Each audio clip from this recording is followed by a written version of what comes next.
السلام عليكم ورحمة الله وبركاته.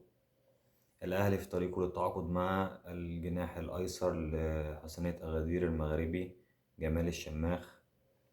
نتمنى تكون صفقة كويسة وتعمل صدى في الأهلي، ويبقى كسبنا باك شمال كويس من شمال أفريقيا زي علي معلول طبعا.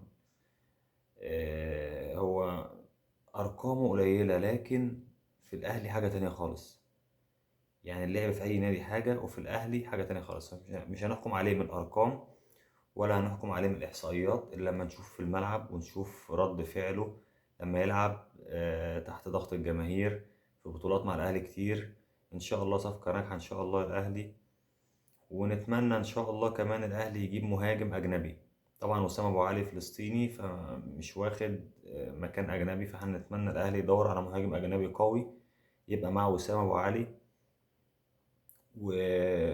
ونتمنى إن شاء الله بإذن الله ان يبقى في صفقات كويسه وتقيله، لان الاهلي هيلعب في كاس العالم للانديه بالشكل الجديد، وهيلعب في السوبر ليج الافريقي الى جانب دوري ابطال افريقيا، الى جانب دوري وكاس في مصر وسوبر مصر وسوبر افريقي. فاحنا محتاجين كواليتي لعيبه مختلف عن اي لعيبه تانية تمام بنشوفها في الدوري المصري.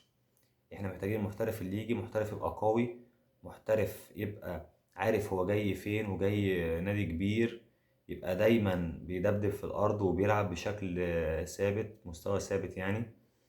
ونتمنى ان شاء الله الصفقات الجايه للاهلي كلها تتم على خير. سلام.